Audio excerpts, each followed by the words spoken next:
Tonight, you find a flame in the grass. Not a campfire. Not yet. Just a thin orange line after lightning. The air smells sharp. Smoke crawls across the ground. Every animal nearby moves away, but you move closer, because somewhere inside that burning patch is warmth, light, cooked food, and a weapon against dark. The strange part is not that your ancestors has used fire. The strange part is how long they may have used it without knowing how to make it. For millions of years, fire already existed. Lightning made it, volcanoes made it, dry branches rubbed together in storms. The planet had flames long before humans. So the first human relationship with fire was probably not invention, it was theft. You found it burning, then you tried to keep it alive. That difference matters. Using fire is one skill. Making fire from nothing is another. Archaeologists call this fire production, a formal phrase for starting the flame yourself. And the gap between those two abilities may have lasted hundreds of thousands of years. Possibly much longer. That is the mystery. How could early humans depend on something they could not reliably create? The answer begins in a cave in South Africa. Wonderwerk Cave sits near the edge of the Kalahari. Its name means miracle. The cave runs more than 140 meters into a hillside. Rain cannot easily reach its deepest chambers. Wild grass fires cannot simply sweep through them. That makes fire traces inside especially important. In 2012, Francesco Berna and an international team studied sediments from the cave. They used micromorphology. That means examining undisturbed soil under a microscope. They found burned plant ash. They found tiny bone fragments heated to high temperatures. And they found these materials about 30 meters from the cave entrance. The layer was roughly 1 million years old, not 10,000, not 100,000, 1 million. The location changed the argument. A natural wildfire outside could not easily explain ash deep inside the cave. The burned material also appeared where stone tools and animal remains had accumulated. That does not prove someone struck a spark, but it strongly suggests hominins carried fire inside, then controlled it there. Hominins means humans and the extinct relatives closest to humans. The people at Wonderwerk may have belonged to Homo erectus. But no fossil from that exact layer identifies the fire user. So the safest answer is simpler. An early human relative was there, and fire was there with them.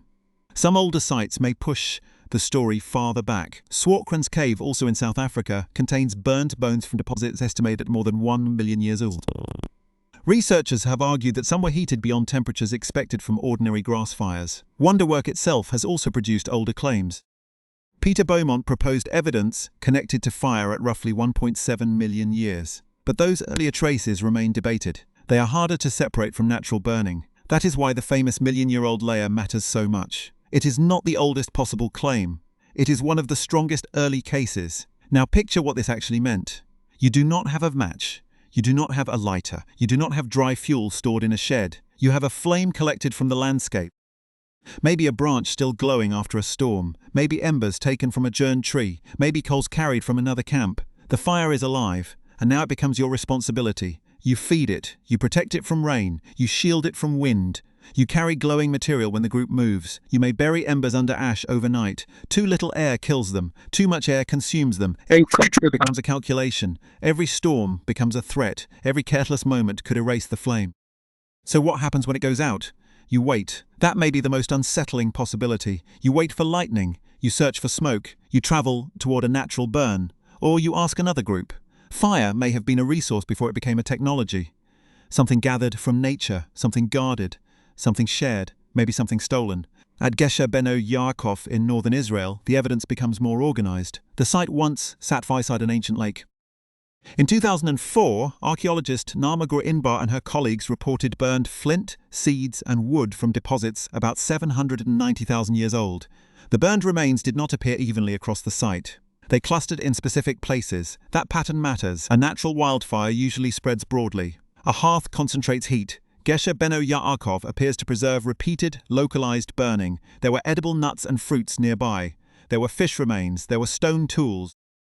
The scene suggests people were not merely watching flames. They were arranging life around them. Fire may have cooked food. It may have warmed bodies. It may have created light after sunset.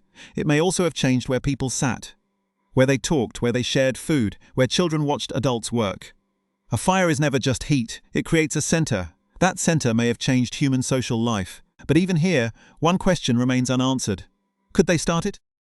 Burned objects reveal fire use. They do not reveal ignition. A hearth can show that a flame was controlled. It cannot tell you whether that flame came from lightning. This is where the archaeological record becomes frustrating. Fire destroys the fuel that made it. Wooden fire drills decay. Tinder disappears. Sparks leave almost nothing. The better the fireworks, the less evidence survives. Stone tools survive beautifully. Bone sometimes survives. Fire-making kits usually do not.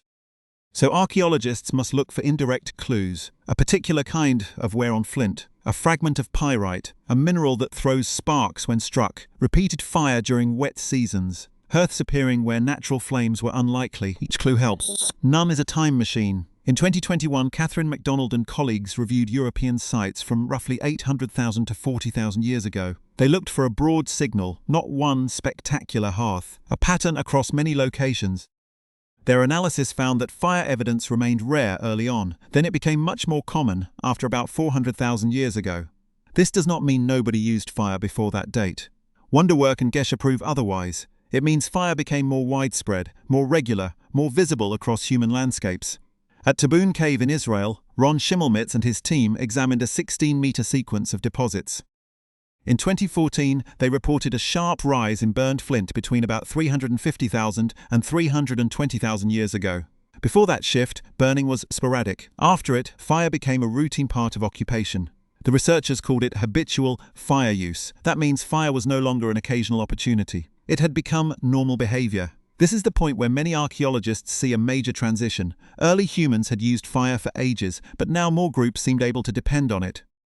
Dependence changes everything. You can plan to cook, you can settle in colder places, you can work after dark, you can protect a sleeping area, you can soften wood, You can alter stone. you can return to a familiar hearth. But dependence creates a problem.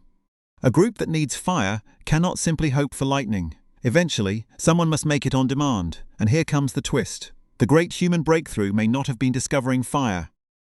It may have been refusing to let fire become accidental. For a long time, the flame may have controlled your schedule. Natural fire appeared. You captured it, you preserved it, you followed its needs. Then, at some uncertain point, the relationship reversed. You created the flame when you needed it. Fire stopped being a rare animal you kept alive. It became a tool. That reversal sounds simple. It was not. Imagine inventing fire without knowing friction creates heat. You rub one stick against another. Nothing happens. You try again. Your hands blister. The wood becomes warm. Smoke appears. Then the powder turns black. A tiny coal forms. You still do not have flame. Now, you must move that coal into dry tinder. You must feed it oxygen. Not too much, not too little. Every step can fail. Strike technology has its own chain. You need the right stone. You need an iron-rich mineral such as pyrite. You need the correct angle.